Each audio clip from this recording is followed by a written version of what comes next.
What's up, guys? Tambo here with your weekly core report. It's another monster week for Run Pure Sports members, including another Millie Maker shipper. Let's get to the winners. The World Cup continued to print for our members. Rubio and Jaime have been producing winning content throughout the event, and last week was no different. IPT 007 hit for 6K. K. Reed won 7K. Bobby Hare hit for 10K, while Rubio himself shipped another 16K. We pride ourselves in offering just about every sport for one low price. We'll put our content for all sports up against any competitor when it comes to producing winners. Steve Boynton has been on fire in college basketball, helping our members ship, as well as himself hitting for 2K. Jay Gingery 912 joined him, winning 3K. In the MMA streets, Hoop shipped for 30K using Titletown's playbook. And it's not just on DraftKings where we produce the winners. For prize picks this week, Du Bois hit for $500, and C. McDonald 1016 won $2,500 using our NBA prize picks content. Speaking of NBA, Jesse Samek hit for 6K, while Mangone nailed his core and shipped for 8K. This has been a successful NFL season for Run Pure Sports, making people a ton of money. This week, we produced our second Millie Maker winner of the year. Subscribe to our YouTube channel if you haven't already to access all our free NFL content. Our members' ROI has been off the charts this season. In week 13, You Should Be turned $80 into 8K. Motor City 2 DFW turned $50 into 5K. King of the North hit for 15K, and I finished in 6th place in the King of the Beach contest, winning 40K. But the biggest winner by far was RPS member Alicia Hunt, who turned $240 into over $1 million. So typically what I do is I'll go over, the core plays, look at Big T stuff a lot. And what I did was I took bits and pieces of what I liked, and then I threw in some of the stuff that I like. Congrats again to all our members. If you want to be featured in the core report, drop your winning lineup in the Members Never Win channel in our premium Discord. If you're not a member, join now. You won't find a better value, all sports included, for one low price. While you're watching, hit that like button now. Remember, if you're not winning with us, you're watching us win. Till next time, let's keep running pure.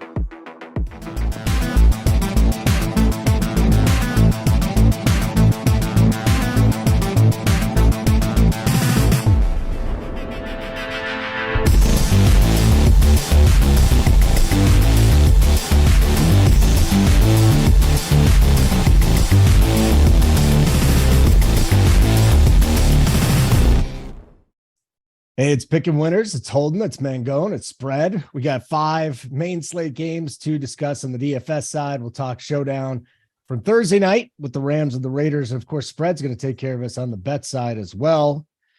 Hello, boys. Spread just got over the COVID. I got the flu. Mangone had better stay in his house and not go to any parades this week. Hello, boys. First of all, spread, how are you feeling, man? I know we missed you last week on the old guys pod. You're not dead. What's up? I'm finally starting to feel better, man. I mean, this thing really rocked me last week. This week I was starting to feel better, but I was still testing positive, but I finally got a negative this morning. I'm able to leave the house. But hey, it was a great call for me last week to tap out and tag into my tag team partner, Tyler, who just came on and just crushed on the show, right? He gave out the Steelers. Love that. What was the other one? Gave out the Lions with his easiest cash on the board. And he took some Mangone bucks, going ahead and with the 49ers over the Miami Dolphins. So I couldn't have asked for anything more for my tag team partner, and watching the show. Actually, I was listening to you guys and having some fun with it, but I couldn't have been happier to see the results of his performance last week. Yeah, did a great job. Really appreciated that. We got Mangone back once again this week. Talk to me here, Mangone. You're the only one of us that has not contracted a deadly illness, it seems like these days. How have you managed to do that? Well, I was sick a lot of other times, so maybe it's just not my turn to be sick. You know what I mean? So it's just maybe I'm running good right now, running pure, as we like to say here. But yeah. Hopefully I do not catch anything. Hopefully I can, stay out of it. And it's the holiday season too, right? I am definitely afraid of that travel and like catching something during the travel time. So, but yeah, excited to be here, talk some football.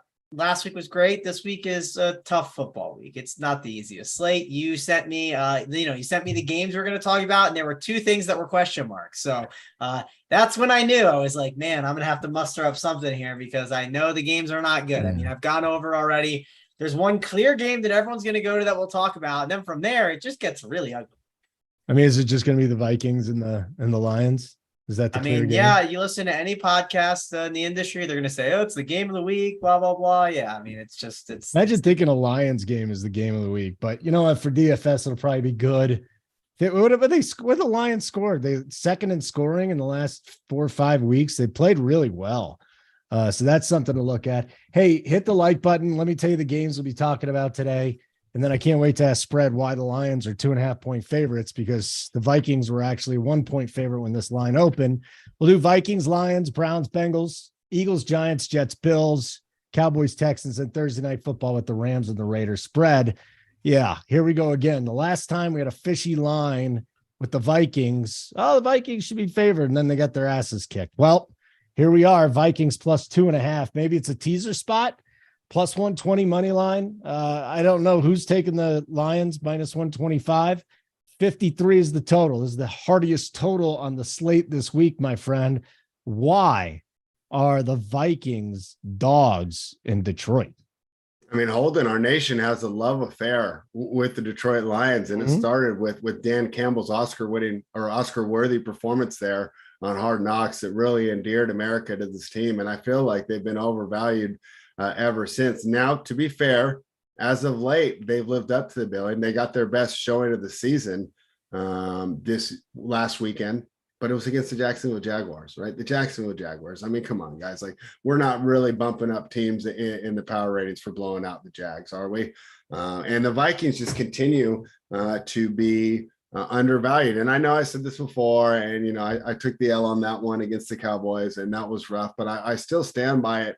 I think that there's too much being put into the yards per play and the DVOAs when you're dealing with the Vikings. This team is 10-2, and it's just they have the better offensive weapons. I know that Detroit is doing some good things here, but my issue here is when I made that mistake against Dallas, right? What did I make the mistake against? One of the best defenses in the NFL. You could argue maybe the best defense in the NFL. I don't know, the 49ers, I mean, that's a good argument, right? But it's top 5 for sure. The Detroit Lions are not that. This is an offense-only team, which is why, they're going to love this game for DFS. But, hey, I'm not ready to jump on that Detroit Lions bandwagon yet. I think they need, another solid draft. They really need to get some defensive talent there, and I think that's going to be the issue, and that's going to be evident when the Vikings win this game. So you can go ahead and tease the Vikings, Holden, but I think they're going to win straight out. I like the Vikings money line.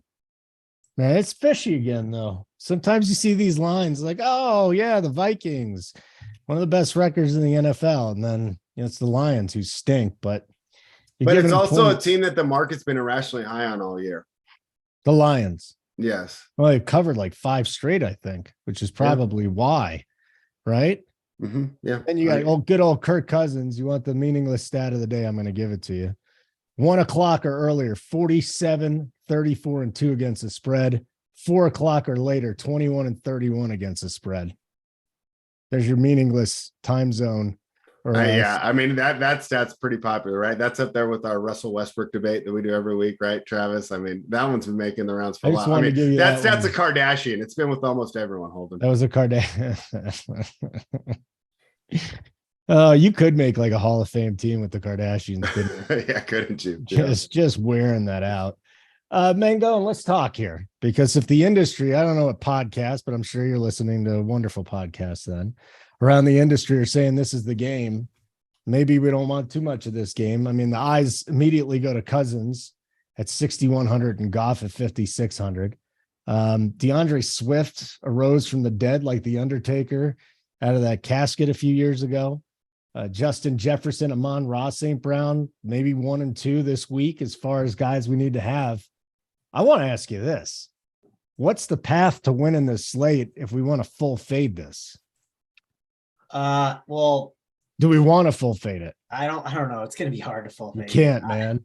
I mean, you can, you could try. I don't. Can you to win though? Can you win without like a Jefferson or a St. Brown at this point? He's still not AK on DK. Well, they're expensive to be fair. Like you can win Okay. without guys that are like 7, 8, and 9K. Cause like they have to kind of like break the slate to be on that winner, right? That's one of the kind of key things that has to happen.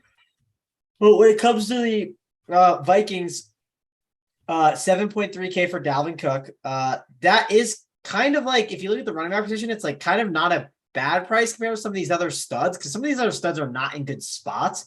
So you can make a case for that. The key with quarterback is you're either going to pay all the way up or you're going to go all the way down to like Cousins and Goff.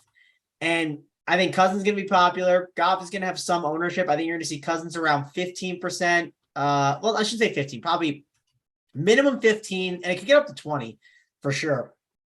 Goff, I think you'll see above 10%.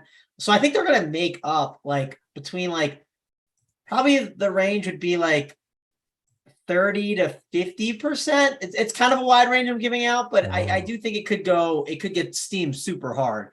We'll have to see. It depends what contest you're into. You know, if you're in the $200 single entry, it's going to be a lot different than the $5, whatever it's called.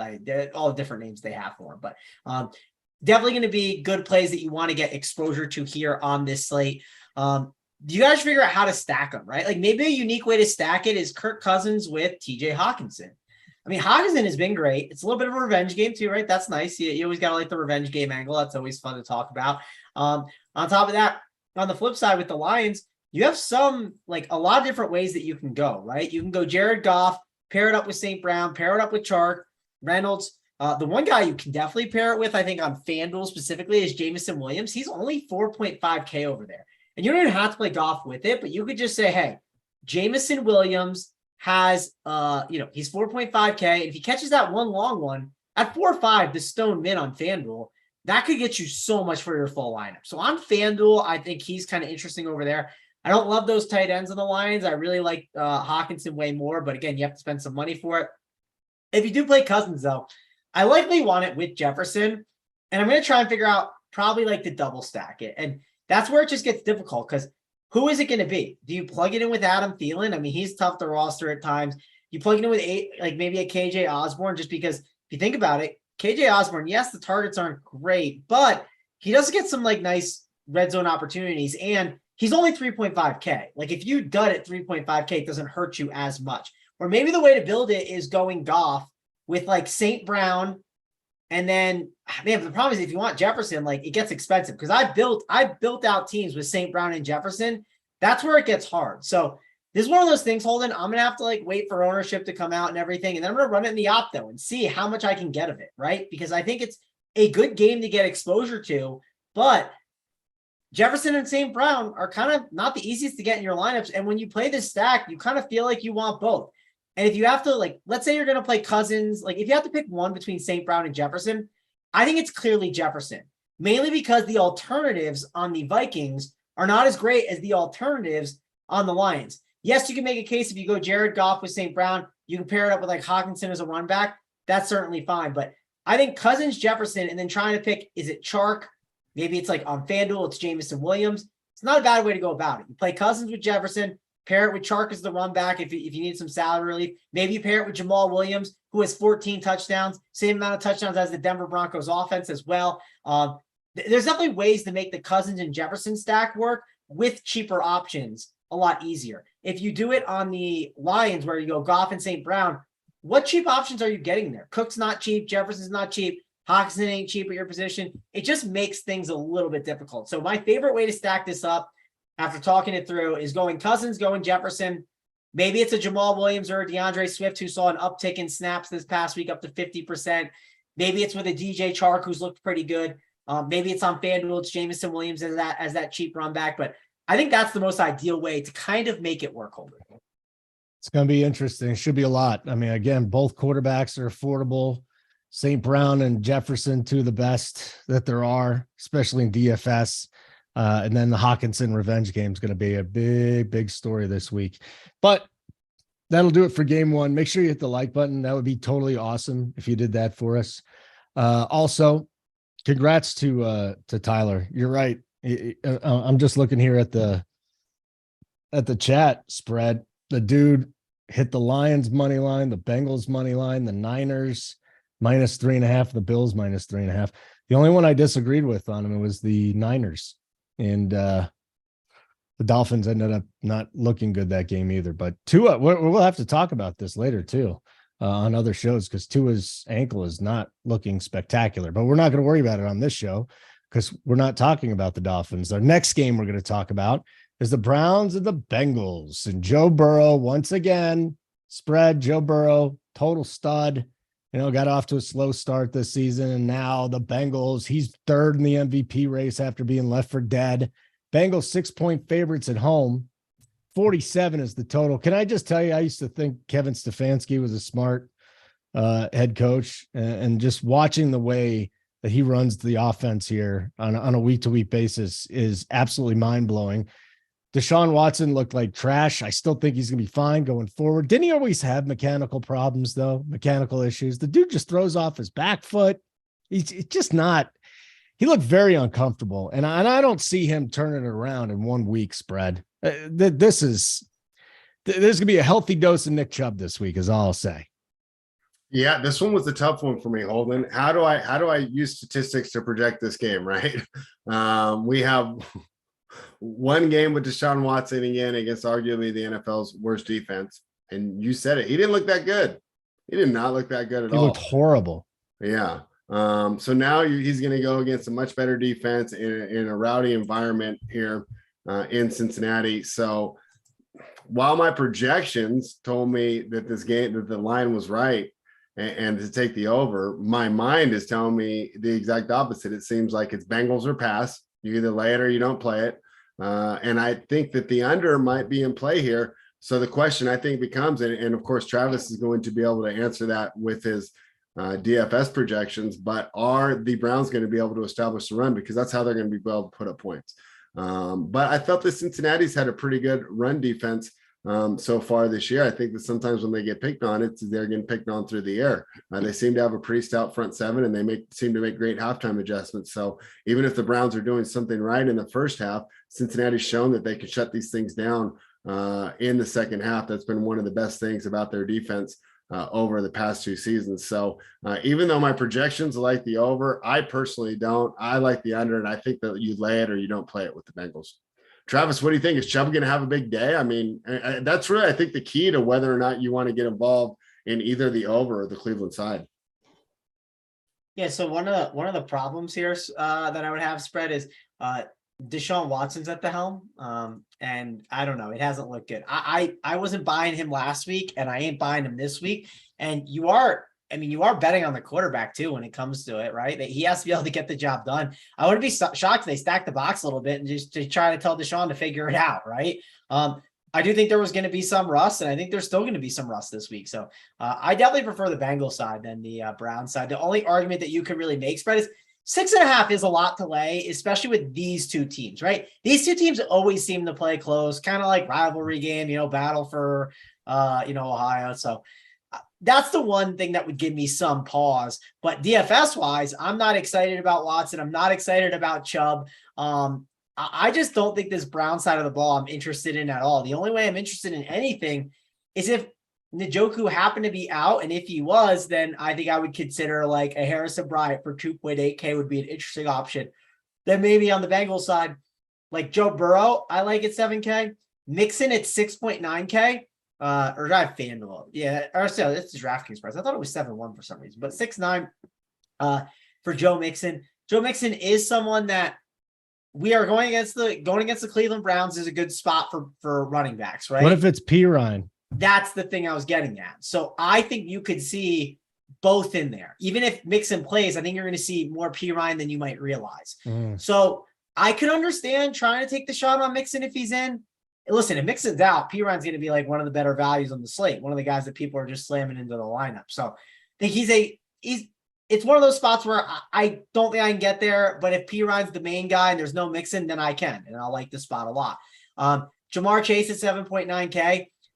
I struggle paying that tag just because there's other receivers that I think I want to spend up on. If I can get there, sure, I would like it, but I want to see what that ownership is going to be. T. Higgins is at 7K, but Tyler Boyd's at 5K. That's kind of an interesting tag just because we know he can break out for games here and there. And it's just a lot cheaper of a price. So, but the real key to talk about here is the tight end. It's Mitchell Wilcox.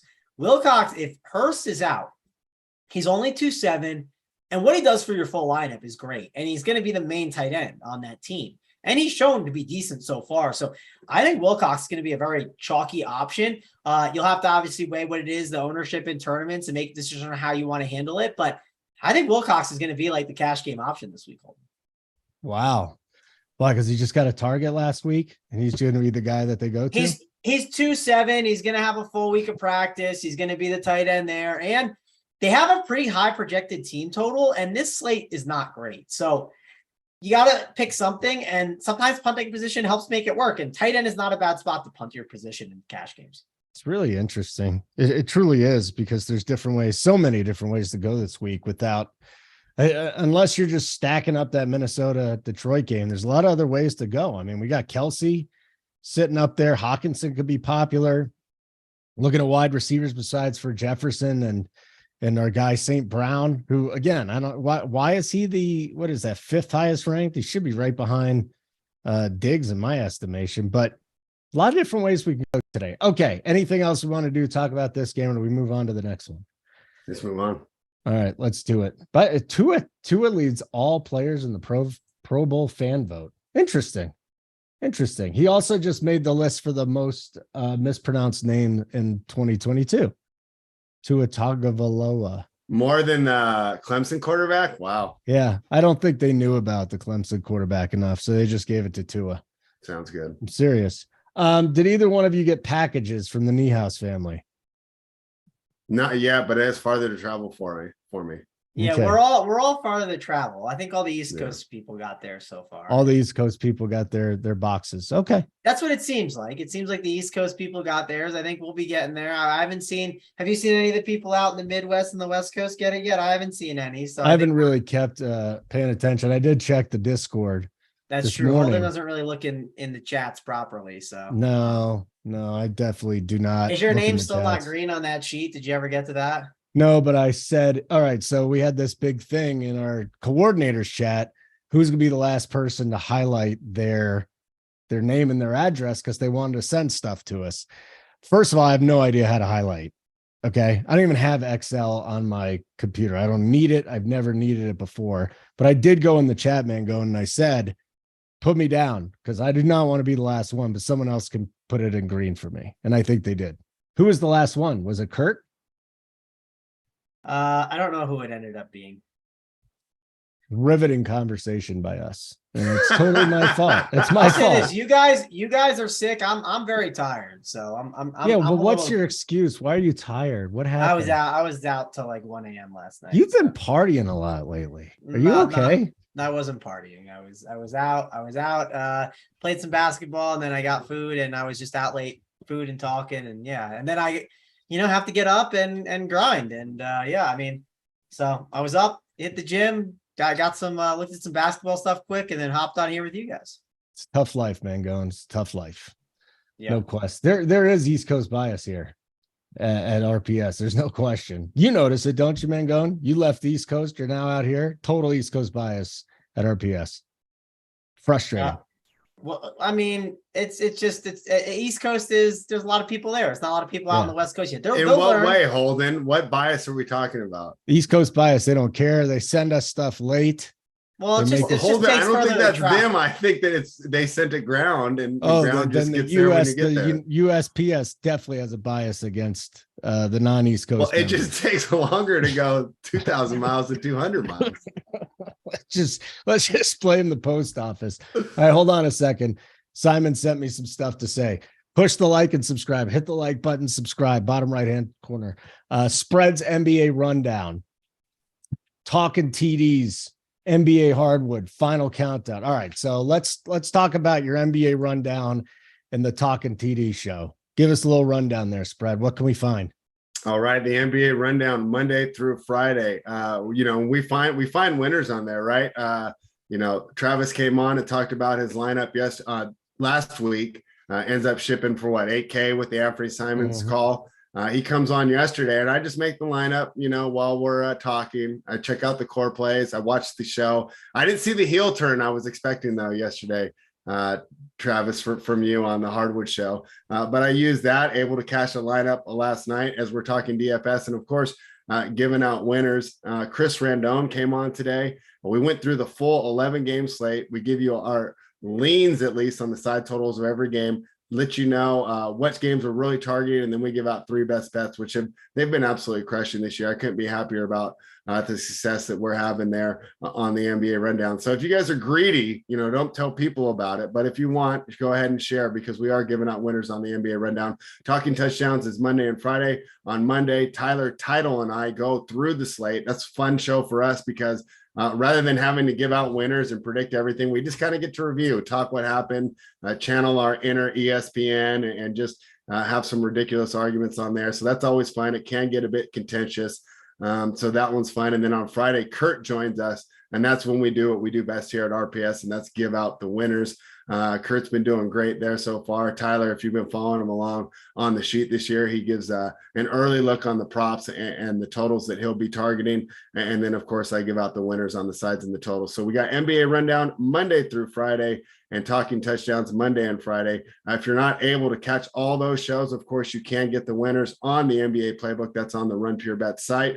For all premium members, you can head on over there. And that's why, Holden, I told you before we started, I've been a little light on the sheet lately, but if you want to know what I'm betting, everything that has an RPB tag on the NBA playbook is a bet that I placed.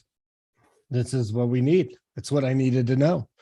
We've got 1, 2, 3. We got Eagles, Giants, Jets, Bills, Cowboys, Texans, and Thursday night football, Rams, Raiders still to come here. Can I just ask you a quick question? Where does Tyler live, Spread? He told me not to hate on the East Coast. Where does he live? He's in Pennsylvania. Well, what part of Pennsylvania? Is he in Western Pennsylvania? Because that's not the East Coast. Yeah, I think so. Yeah, I think the closest big city is Pittsburgh, but he's not like in Pittsburgh. Yeah, he's not even on the East Coast. He's in like no man's land. Yeah, this is a fair point. I don't know. I think he's closer to West Virginia than. I mean, it is East Coast though. Isn't he's not the coast. He's in the East. He's in the East. Yes. It's East time zone. I don't. It depends what you're deciding the word East Coast is. If people in Erie, Pennsylvania say they're on the East Coast, they're not on the East Coast. No, that's correct. I agree. Yeah, you're not on the East Coast, but you're in the Eastern time zone. But that's what we could be. Of whatever lake. He could be saying East Coast, but meaning Eastern time zone. Like I think that's what could be happening here. Yeah, Tyler. But he's not on the East Coast. It's fair. Definitely not on the East Coast. No chance in hell that's the East Coast. So we'll continue with this wonderful show. Eagles, Giants, spread a stare. The Eagles are 7-point favorites on the road. This thing I thought I saw it at 6.5 this morning. Then again, I'm seeing a lot of weird things today. Giants plus 255, 44.5 is the total. Jalen Hurts surging up the boards. It's him, Mahomes, now Burrow in the MVP race. Talk to me here. Can we start with a total of 44.5? Division rivals. Any thoughts on the Eagles Giants total here? Spread.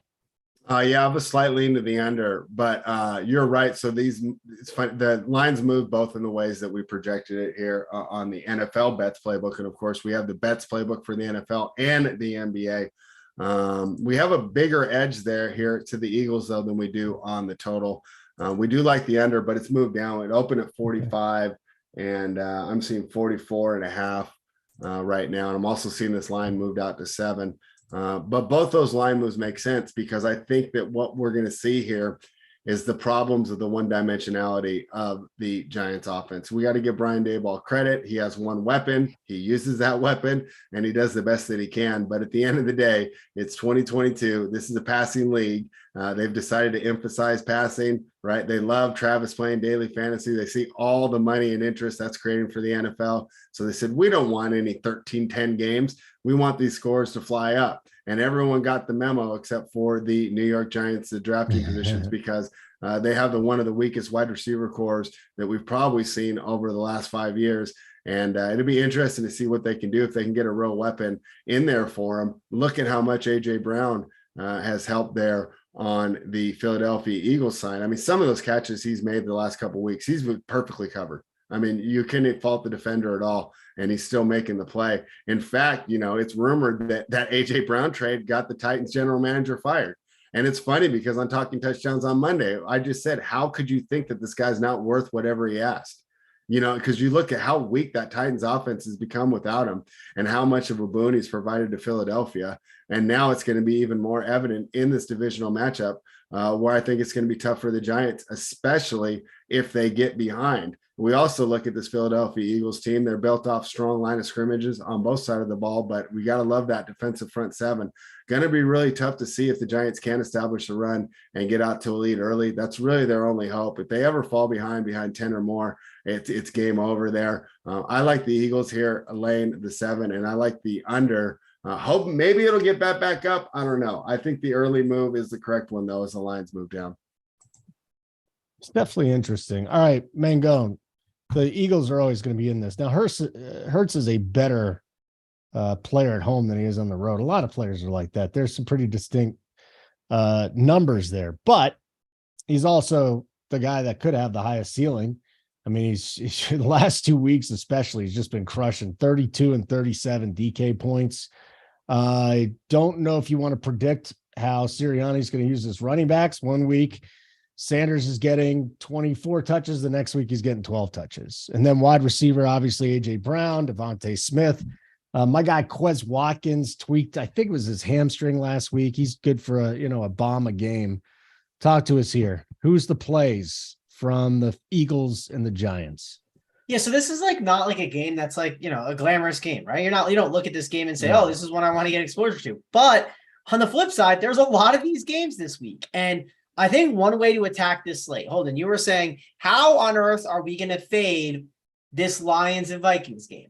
Well, the way you can fade it, and not fade it, maybe go underweight on it, is maybe it's being hey, you don't play the quarterbacks in that game. Maybe you get exposure to it, like a piece from each side, and then maybe you go to one of these quarterbacks as a spend up instead, which is different.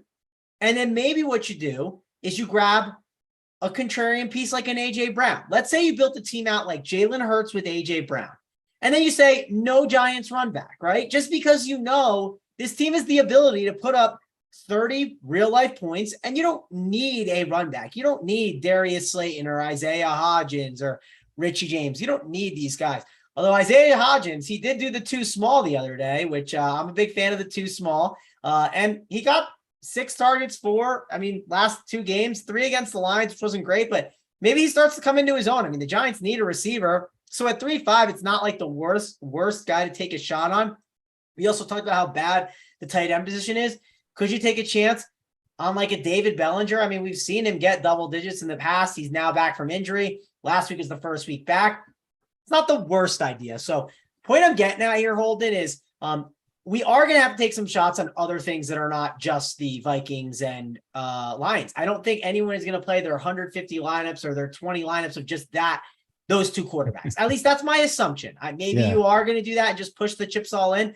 But if you are going to go a different route, I don't hate the idea of doing this spend up quarterback and grabbing either Devonta Smith or A.J. Brown, because we've seen what their volume is without Dallas Goedert there. And the volume's been great. We talk about it every single week. Talked about it last week. We'll talk about it again. 8 targets the past 4 weeks.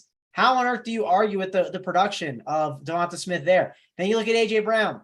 We know what his upside is. Targets last week were 10. Obviously, it was the revenge game. That's the most. I think it's the 3rd most targets he's had this year. But we know what his upside can be. Division game too. Eagles need to keep winning too. The Cowboys are right on their tails. They have to start winning. Not start winning, is they have to keep winning games. And you're going to use your guy, A.J. Brown. It's perfect time to use him down the stretch here. Overall, this is a game that I like the idea of getting exposure to and not forcing run backs. And we'll get to other games too that we're going to talk about that I'm going to be hey, another great opportunity to spend for a quarterback, get his receiver with him, soak up maybe 30 to 40 DK points from the quarterback, and then hopefully the receiver gets 25 to 40 DK points, and you're out in front with 60 to 80 DraftKings points from your just small stack, and then you don't even mess around with the run back. I don't think it's the worst idea to kind of take some chances on. All right, boys, 3 more games to go. We'll continue with the Jets and the Bills here spread. It just seems like the market, I don't know if the market doesn't respect the Jets or not, or maybe this is just who the Jets are, but they're 9.5-point dogs on the road.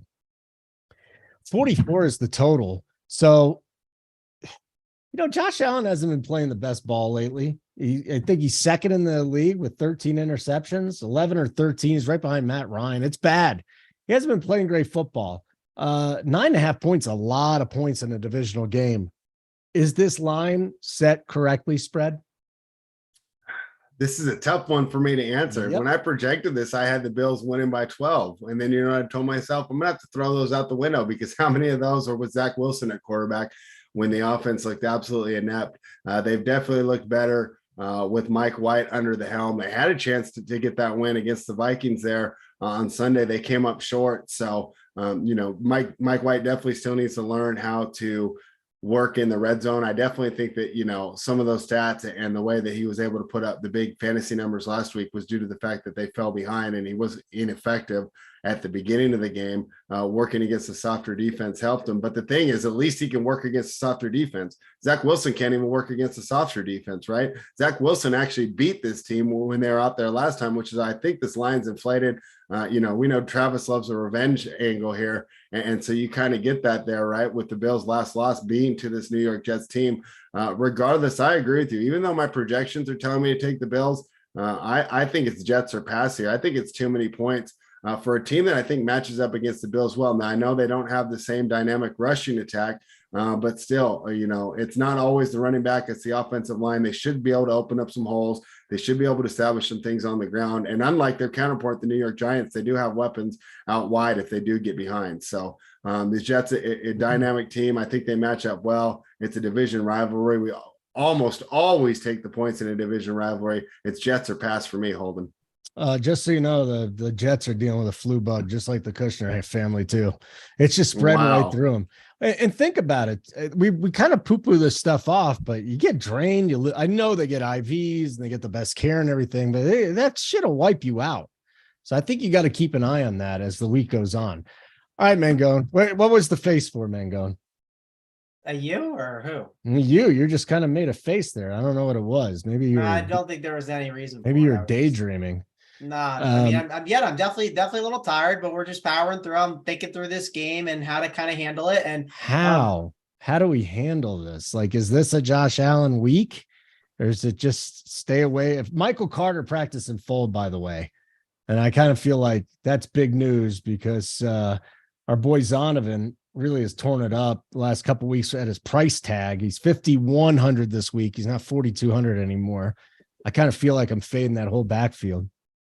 Yeah, so it's a good conversation now because I think Josh Allen and Stephon Diggs is like the first starting point, similar to Jalen Hurts and AJ Brown, right? If you want to not play, one of those quarterbacks in Goff and Cousins, that's how you can play a different quarterback. The problem when you do that, though, is you are going to have to play. If you play those Lions and Vikings guys within this game, you're going to have to play some cheaper options. This is kind of an idea that I've been trying to figure out throughout this slate because, obviously you don't want to it's hard to fade that Lions Vikings game, but you want to think of how can you make it different within your stack. And one way that I think you can go about trying to make it different is you can do a game stack, right, of that Lions and Vikings game, but don't include the quarterback, right? And include quarterback receiver combos from a different game. So I haven't even built this, but let me try and see how it can work because the idea just came to me. We've been told Zonovan Knight is going to be the guy, right? So even with the whole Michael Carter, if he's back, it sounds like he's still getting the work. At least that's what I've read. Have you read the same thing, Holden? Because I've read that. No, they said he's going to be a part of the backfield. I did not see where he was going to be the guy though. Yeah, that's what I read. I'll wait till we get further into Friday and Saturday to figure that out. But let's just say for the purposes of this, you real quick. Michael Carter back at running back. Robert Saleh. What does that mean? He's not going anywhere. Okay. So yeah, that to me isn't. He's got the backfield to himself. Okay. Yeah. So let's do a cheaper guy to make it easier for the conversation. Okay. This probably is easier. I like Garrett Wilson. He's great. I think there is opportunity for Corey Davis and Elijah Moore to be really interesting options too that can get you there. What if you played Josh Allen, right? You pair it up with, and we love Stephon Diggs. He's great, but Gabe Davis is 5'3", and we know what Gabe Davis's upside is. So let's plug him in there. And then let's say you decide to go Elijah Moore, just because we need to get a cheap guy in there as like a stack. How much money would that leave me? Can I plug in a Jefferson and then can I plug in a Jamal Williams? If I do that right now on my end, that leaves me with 4 or 5, and I haven't even punted my tight end and my defense, and I need a running back and a flex. Those certainly can work, and those are ways that you can get exposure to this game. Maybe another thing you can do is maybe you grab DJ Chark, right, and throw him in that flex spot at 4-3, and you're then stacking up that game in a unique way, right? Like those are ways to go about it. And you might say, well, that's not the conventional way to stack. Well, we saw Alicia, or no, it's not Alicia, it's Alicia. I said the name wrong, who won the Millie Maker. She had stacks that were not as conventional that got the job done, right? She had Zonovan Knight and Garrett Wilson together without Mike White, right? And without even, I think, a run back option. So I think she also had Logan Thomas with Brian Robinson Jr. Like, again, these are ways to make your lineups unique and also get exposure to the good plays. So I think that's a way that you could go about it. It's tougher to do in this game, mainly because when you play Josh Allen, obviously at 8-3, it's an expensive quarterback, but how many people are going to play an expensive quarterback and find a way to grab Justin Jefferson and get 2 pieces from the opposite side? Those are just ways to build your lineup a little bit differently when everyone is going to key in on the one game on this slate. The one game. We need to find a way, if we want to get exposure to it, and you say it's the can't miss spot, you got to find a way to make it different, right? I talk about this in NBA a lot. In NBA, sometimes I see people, they're like, oh, the Spurs are the plays of the day, right? We got to be all over them. And everyone's playing 4. And I say, listen, I like the Spurs today. They're good. But instead of playing 4, I'm going to play 2 or 3. And then mix and match in other spots. And maybe that's the way to kind of handle it. The Bills and Jets, there's some great opportunity here with some of these options. You also have James Cook at 4-6, who's starting to take the backfield a little bit. And he's only 4-6, and running back is not a great position. And if you punted that position a little bit this week, like last week, let's say the running backs at the top don't get there. Well, if they don't get there, if you spend down and save your salary, that works out better, and you're able to grab these top-end receivers that can break a slate. Maybe that gives you the ability to have a St. Brown, a Stephon Diggs, and a Justin Jefferson all on the same team somehow. I mean, that would be pretty crazy to be able to do that. Maybe adding a James Cook in there helps make that work. Maybe Diggs is not the best example to use because maybe Cook and Diggs don't correlate as well, but you get what I'm saying here, Holden. We need to find ways this week to build unique Vikings and Lions stacks within other games. That's, I think, the key thing that we need to be looking at this week. Or if you want to full on fade it, go for it, right? You can approach it in any other way. But I know for myself, my starting point this week is looking at other games like this Jets and Bills game, seeing how I can grab some really good offenses and pair it up with that Vikings and Lions side. And if it doesn't work out, then I'll abandon ship and go to a different route. You buying the James Cook 20 touch game against New England? Because if you do at 4,600, I don't think you can get away from that. I'm not buying it totally. And also, this is a different situation. It's the Jets defense. The Jets defense is pretty good. I'm not a big believer in the Pats defense. I mean, it's fine. It's good. Really? It's not as good as the Jets. Statistically, they're about the same. I think the Jets defense is better, but interesting. Okay. I guess I think they have more talented players, but I think as a whole, the Patriots are about as effective. Who have the Patriots played though? I'm pretty sure they played no one. Like I'm not a big. That's a good point. They played a lot of good. And that's the thing is, it's really hard to put that in statistically. Correct. You're just hoping at this point that everyone's schedule is pretty close to even. So if I run through the teams, right? I mean, of course they lost to Miami because they're the greatest, right? Spread. Pittsburgh, Baltimore, Green Bay, Detroit, Cleveland, Chicago, New York, Indy, New York, Minnesota, Buffalo. I mean, they got killed by Minnesota, and then Buffalo only 24, but still, and I don't even know how healthy Allen is. I guess there's just nothing that sticks out as like it's an amazing schedule. And to be fair, I should probably pull up the Jets schedule and look at that now just to kind of be fair. But I guess if I had to pick, I think the Jets is a little bit better. That's my personal opinion. You got nothing spread. No, I mean, I'm just trying to throw it out there that I think the Jets have more talented players, but I think just as a unit, they're about even. Yeah, I mean, I just looked at the Jets schedule and like they probably do play similar schedules because they're both in the same division. So it might be right. But the thing I just want to kind of point out too on the Jets side as well is Garrett Wilson at 5'9". You could argue he's just still too cheap and he's going to be like $7,000 by the end of the year. So if you want to just keep plugging him away and if he's been winning you a ton of money, keep plugging them into your lineups. But yeah, there's some good plays in this game that, have to be thought about. And there's a chance Zonovan Knight, again, at 5-1, running back is rough this week. And 2 running backs have to at least be on the winning lineup. So punting the position is definitely not a bad route to go. Guys, can either one of you tell me who the highest implied total is this week? What team has it? It's the Cowboys. It's not the Vikings. It's not the Lions. It's the Cowboys spread. Sadly. Okay. Really? Yeah. Okay. We're going to talk about that. That's just a result of going against the Texans though, right? Yeah. 16-point favorites. Davis Mills back under center for Houston.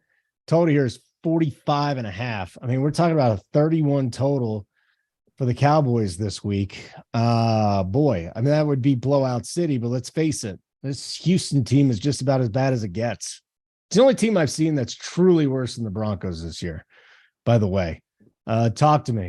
Any interest in even betting this game? No, none. I think let's move on then. Let's not worry about it. I'm serious, okay. Brad. Yeah, if you don't want to bet it, I'll talk. Really, the only thing, if say you just have to bet it, right? Like you're going to the game and you want action, take the Houston Texans team total under. You're not going to the Houston Texans Dallas Cowboys game. Come on. No one is. Well, you're selling your tickets. Someone watching in Texas. Yeah, you're selling your tickets and you're putting Red Zone on instead. You know what I mean? There's legit gonna be 100,000. It's in Dallas. I mean, I think it's a pretty fun time to go to that stadium. Yeah. Sure. You could probably meet a girl, catch a flu. I mean, it sounds like a good time. You can go. They had a strip club there too. Yeah, in the stadium. Yeah. They do not have a strip club in the stadium. Yeah. No, they don't. There's no way. There's no way. You're making that up. There's no way they have a strip club in the stadium. Yeah, strip club. This is Holden. Can't believe I fell for that. Holden's playing The Sims and he's creating his own The Sims. Who plays that? Yeah. Who plays the Sims? I don't know. Cage. Oh, you're right. They're cage dancers. Sorry. Just strippers, cage dancers. What's the difference? Anybody ever been to that stadium? Could you tell me what the experience is like? Women dancing in cages must be amazing. Mangone. I mean, it just doesn't make sense to me. So, Mangone, we got a team with a 31 total. Come on. How are we not playing these guys? Zeke, Pollard, at least?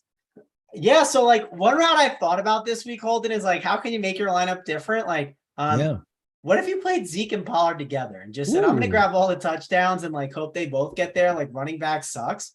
I don't know. At 6'1" and 6'7", I think there's worse ideas that have been thought of on DFS shows, right? At least that's my thought. I think it could work. It's a rough slate. You're capturing a lot of those touchdowns. We know how Mike McCarthy is. When they're leading, what are they going to do? They're going to pound the rock. They're not going to sit here and throw the ball. They're not going to sling it around with Dak. So I think it's certainly viable to go Zeke and Pollard together this week in tournaments. Seems crazy, but I think I'm going to have a team with it, Holden. I really, truly think it's going to happen. So I don't mind it. Could be a better thing to do in small field tournaments. Maybe you play a 200-man field. Maybe that's something I'll target a little bit this week instead, rather than playing the large field, because it does cap your upside a little bit. But CeeDee Lamb at 7.5, he's okay. I think he's a solid receiver, but there's other ways I want to spend my money at receiver. You can't just talk about every single guy and say, I'm going to play this one. You just run out of them. Sure, you can have him in your pool, but I think I'll end up getting exposure to other guys, mainly because I just can't get exposure to every top-end receiver. Dalton Schultz at 4.4 in the conversation, but for me, I'm really targeting this Dallas Cowboys run game, and I actually like that Davis Mills is back in there, because I think with Davis Mills, I think their just team is overall better, right? They were trying Kyle Allen because it's we got to see what we got in this guy, and it's okay, we had a pile of crap, Holden, and we still have a pile of it, right? I mean, what are we supposed to do? You had to give it at least a look. Go back to Davis Mills. And Davis Mills can actually move the ball a little bit. Is Brandon Cooks in or out? Do we know what's going to happen with him this week? Because I know he sometimes plays and doesn't. He still is not participating with a calf injury, so I assume he's going to be out. Would you agree, Holden? Yeah, I'm not going to assume he's out, but it doesn't look good. And even when he's been playing, he looks a little disinterested. Well, yeah, I'd be disinterested too if I played for the Houston Texans. Yeah. But this game is in a dome, so that's obviously nice too. Nico Collins got 10 targets in the last 2 weeks. 9, 7, 10 the week 13. Point of getting that with Nico Collins is sure. Did you run into a late lucky touchdown? I did. Raise your hand if you did. Over here, I got a late lucky touchdown from Nico Collins. But hey, the volume's there. That's why you get late lucky touchdowns sometimes. The dude got 10 targets. I mean, He's a wide receiver 1 at 4.4K. I think it's not a bad idea for salary relief if you're trying to really jam in some of these top end options. And I know Big T's talked some trash about him. I know Hoop liked him on the Wood Show a little bit. They kind of talked about it. It's going to be another talking point this week because I think he's going to be chalky. People are going to be like, what do you do with him? I still think he's in play, especially with Davis Mills back there. I was a little more cautious in my tournaments with him. I didn't play him on any tournament teams. I played him in cash games. But with Davis Mills there, I have way more confidence in him than Kyle Allen, as crazy as it sounds. Spread, is that like a big take? I think there's a big gap between Davis Mills and Kyle Allen to the point where I think Nico Collins is way better with Davis Mills. Yeah, I mean, how can you not say that? I was surprised they even gave Kyle Allen the start there. I mean, like, what were they doing? Just trying to ensure that they get Bryce Young? That's the only thing I can think of. I think they were just trying to, like, hey, we have a kid, let's give him a shot, right? Who knows? Maybe he had a couple good weeks of practice and they said, listen, we're not going anywhere. Let's give Kyle a shot. And if it doesn't work out, we move on back to Davis Mills, because you can't just go out there and trot out Kyle Allen every single week. I mean, at the end of the day, it's hard to like stare at your football team in the face and be like, we're doing everything we can to put ourselves in the best position to win. And like Kyle Allen's out there, like just taking snaps. Like Davis Mills is clearly better. I think at least the Texans can move the ball enough to keep the Cowboys putting points on the board and putting points on the board with the run game. It just seems like such a great spot. And like I said, I feel very good about doing the Pollard and Zeke thing this week because the state of running back this week, it ain't good. And I'm looking to target that. I'm telling you, maybe change up your approach and join some small field tournaments so you don't have to be in those large fields as much. And maybe you'll get into like the top 10 with it. And who knows, maybe you'll have like that like 5% guy that can kind of carry you to the finish line and get your first place. I mean, if you do that, Pollard 6,700, ATN 6,400. You're obviously doing this to get a bit different though, right? Elliott 6,100. I don't even know where you go down from there at running back. Yeah, it's a great way to be different right away. Yeah. No one, how much percentage feel is going to do that? Now, of course, you can make the argument things like leverage are more important and valuable. But if you want to like play, like if you want to just like kind of get exposure to that like Lions game and then find like a unique way to do it, I think that's an easy way to do it. Like I haven't even tried it, but let's like go through and do it, Holden. I mean, real quick, we won't plug everything in because we're not supposed to. So we'll plug in Zeke, we'll plug in Pollard, and let's go over to that Lions game real quick and just see what can we put in our lineups. We'll put in Jefferson because he's obviously a great option to have in there. We'll put in Cousins, and then I mean, I'll try St. Brown. It's probably too much. St. Brown makes it kind of difficult, but it leaves you with a defense, a flex, a tight end, and a receiver, and it's 3-6 for all those spots. You're going to have to punt your tight end and your defense, and then probably go in like the 4K range for that receiver and flex. It's certainly possible, and you don't have to go St. Brown. You plug in DJ Chark instead. What's that get you? 4-3. Now you're at 4-5 for your last spots. Or maybe you go to running back and you plug in Jamal Williams. The dude just gets touchdowns every single week. That's perfectly fine. So I just think there's really interesting routes to do this and get exposure to these good spots, right? And get exposure to the good games. It makes a lot of sense. And when you're left at 4 or 5, like I talked about, you can go grab Gabe Davis for the Bills, like a great option that obviously has a ton of upside at his price tag. You can grab a Corey Davis as a leverage off of Garrett Wilson, an Elijah Moore, a Zonovan Knight, all these guys that we've talked about. I mean, there's some really interesting constructions that you can make and still have work. And you don't have to play Pollard and Zeke, but I don't even hate the idea of at least having one of each on every single team. And I know Zeke has been really dusty and not been great, but the attempts are there. And look at the volume. I mean, 13, 15, 15, 16, 17. Yes, there was a break in between, but he has over 15 DraftKings points in his last 5 games. At 6.1K, take away the name Zeke Elliott, playing against the Texans. This is a spot where I just think we pound the running game and hope for the best. And I really think it's not a bad approach to go with. All right, guys, we got one more to go. One more game. We're going to do Thursday Night Football. Spread one more time. Plug what you guys are doing over there on the bet side, especially with the NBA in full swing and the season about to officially start in like 3 weeks. Yeah. Yeah. And, you know, when NFL ends, of course, we'll get more attention, but we've been putting in the work, you know, from the original tip, which Holden didn't recognize there in October. Season's actually 25% of the way done. Isn't that wild, Holden? That, you know, it's like they're doing under the cloak of darkness. But what we've done this year, not only do we give out picks on the sheet and in the Discord, of course, we've created an NBA bets playbook. So not only do you have your NBA DFS playbook as a member of Run Pure, you have access to the NBA bets playbook. What we do on there is you get my numerical projections for each team's score. So that way, like if the lines moved, you can tell. So for example, if you logged on earlier, it's going to tell you take the Raptors. Why? Because they had 11-point edge. Now you look, the lines moved to 11. So you can say, hey, even though spread put it on there, it's actually where the line is now when the lines move. So rather than simply giving you a pick, it gives you an idea of how far you can take that pick too. And then of course, Tyler will add props and everybody's favorite, his performance doubles, in which, you find a player to win, player to get this many statistics and the team to win. And it's something that he really excels at. And then we'll put in some notes and some trends for each game. You can find out, hey, the Pistons have gone under in their last 5 games or things like that. So on the Bets Playbook, that way we're not just loading up the sheet. We put an RPB tag next to anything that I myself have personally bet. So you'll get access to how I project each game, what I bet, and a lean. And I'll sometimes trying to put in a note. You'll say, hey, there's a 5-point edge there. Why didn't we bet it? And I'll try and put in the notes, hey, I didn't bet it because I don't trust my projections because of this or that. So that's what we got going on. And of course, if you're not a member and you're just, enjoying and give us a thumbs up and subscribe to the channel, we go live Monday through Friday on the NBA Rundown, where Tyler and I talk about every game. And then, of course, we have a member from the DFS side to talk about each game from a daily fantasy perspective as well. So for us, Holden, the NBA is in full swing. We've been winning money and we're loving it. All right, keep talking, dude, because we got one more game to talk about. And that would be the Rams and the Raiders. And, a lot of people thought that this would be a good game. And they thought if there was going to be a weak spot, it was going to be the Raiders. But that's not the case at all, is it, Spread? Here we go with a Rams team going back to Wofford. Not a good quarterback. So are they? So Holden, you follow these guys more than me. And my buddy texted me, he said, there's no way they start Baker, right? There's no way, right? No. Okay. No, they're not going to start Baker. But the Rams are 6-point dogs at home, which will be a home crowd for the Raiders. There's just a ton. LA's still a Raiders town. It's amazing. 44.5 is the total here. I was doing some research on this. Jalen Ramsey, right? Jalen Ramsey has kind of checked out. For those of you who think, oh, he's going to take care of Devontae Adams. He's 139th in completion percentage, 94th in yards per completion, 102nd in yards per target allowed. This guy has been dust all season long, but especially recently.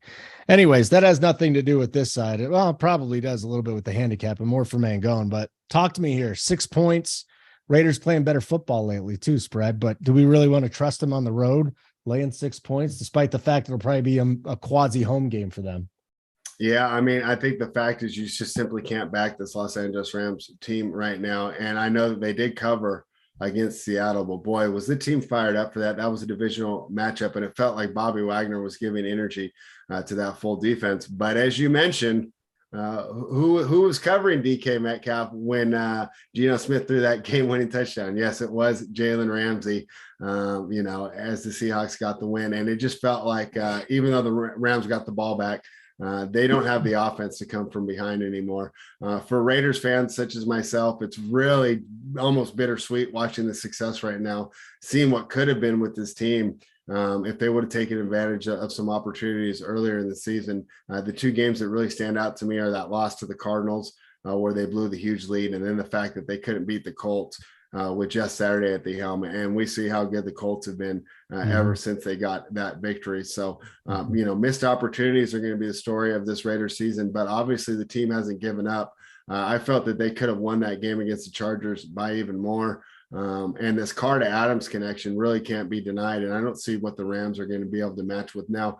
We do hate laying 6 points on the road. And I especially hate getting involved in these Thursday night games because the lack of preparation time. Talking to my same friend, I said, boy, I wish this game was on Sunday because I would no doubt that the Raiders would go ahead and get the win. But on short notice, anything can happen. We don't know how much preparation will really be put in here, but this Rams defense is so beat up. I don't see any way how they're going to be able to stop the Raiders either on the ground or in the air. So while I don't love it, I'll hold my nose and lay the points here because quite simply, right, their Rams are almost like the Texans. That to me, they're simply unbettable right now. So, Mangone, a little showdown slate going on here. If we can discuss this for a few moments. And Carr Devontae, Josh Jacobs. I mean, you got a lot of guys that are going to be pretty popular, and they should be. But can we start with the Rams side? Like, what do we want to do? We're going to have to play at least one Ram this week. So who is that Ram going to be? It's going to be Wofford, really? Cam Akers? And they stink. Oh yeah, that's Higbee. I guess Higbee. Yeah, it's a tough scene when it comes to the old Rams this week. Now you are gonna have to play them, and like how many can actually be on the winning team? The key thing I want to get at is, listen, if you're playing however many lineups you're playing tomorrow, this is my plan, Holden. Josh Jacobs and Devontae Adams. I've said it for like weeks on these shows. Every week since week 4, except against the Saints, the 1 week, one of the guys gets over 30 DraftKings points. It's simple. It's just a simple equation. It's one of the simplest ones I think I've ever seen in TFS. And it took me a little bit to catch it, but finally caught it. And I've definitely been getting exposure to these guys. Why not just put 50% of your captains, Devontae Adams, 50% Josh Jacobs? You're overweight on both. I don't know what their ownerships are going to be. We've never seen captains at 50%, so you'll be overweight on both. And it seems like at least one scores 30 DK points or more. It seems like you'll have the winning captain right there. And then you just got to figure out the rest. And you'll have some lineups that are pretty high up towards like the top, right? I mean, you're not going to have these captains that are like with 2 DK points. You're like, I'm such an idiot. I'm stuck with this guy. I don't know, Holden. It seems like a great idea. I mean, I know, you don't play as much DFS as some of us here at Run Pure Sports, but might not be a bad day to maybe play, like, instead of 5 lineups, play 10 lineups, and then just kind of load the boat on Adams and Jacobs and mix and match some of these. What is wrong with playing 3 lineups in a showdown, Mangone? Why the unnecessary shot? No, there's no Holden. I don't play as much in Showdown either. I'm gonna admit I'm not a big I'm trying to get better at Showdown and improve, but what I might do this week is I might play more on Showdown is what I'm saying, because I feel like there's an edge. I feel like people might not take advantage of it. I want to see what ownership is going to be. But what I'm just trying to say, Holden, is I think you just plug either one of those in the captain, fade all the rest in the captain, and just move on. And I think you're going to have some really good teams. And I just think it's a good opportunity. And I'm just saying, might be a good week to just up the volume slightly, right? I might do it too. I might play 6 lineups. Yeah, that's all I'm saying, Holden. Might not be a bad week. Instead, you get 3 Jacobs, you get 3 Adams, and you feel like you have a couple more bullets that have a chance to get to the top. And I feel like overall, you're going to set a pretty high floor for yourself. That's just me. I mean, obviously, I'm sure a lot of people, yes, it's not a secret that those are good plays tomorrow. But in Showdown, everyone thought Josh Allen was going to have a lot of ownership the other day, and everyone was going to Ramondre Stevenson, right? I mean, sometimes you'd be surprised at what the projected ownership actually is. So let's see what the ownership is tomorrow. And typically you don't see any captains get above like 25%. So you'll be double the field by doing that strategy. All right, boys. That's it. That's our show today. Thank you, Spread. Thank you, Mangone. We'll have the live Up to Lock show. If you're watching this live, we'll have the Up to Lock show starting at 6:00 Eastern for the NBA. And then tomorrow, I'm sure we got a ton. What's the shows on Thursday, Spread? Talk to me. I don't know what goes on before me. I know we just moved the NBA rundown. We're going to go at 1 p.m. Eastern. That'll be me, Tyler, and Kurt. We'll knock out the 3-game slate real quick. And then we'll have the hardwood at 4:45 Eastern, and then the Up to Lock show at 6. Travis, you'll have to help me out. Is there morning shows tomorrow that will be on? Is there some first look? Is there anything else going on besides that? I just should not have asked the question. It's on me. Showdown. Yeah, 3:15. Oh, yeah, the Showdown show. We'll be fine. Saber Sim show. Yeah, that's always a good one with AP and Jordan. They'll be breaking down Saber Sim and the Showdown slate. So they'll be talking about everything there. So yeah, I'll pop in the chat to make sure to ask my question of, can we just play 50% Adams and Jacobs and print, Simon, thank you very much for making the show work behind the scenes. We appreciate that. Mangone, good to see you. Spread, good to see you. I'm Holden. Simon, get us out of here.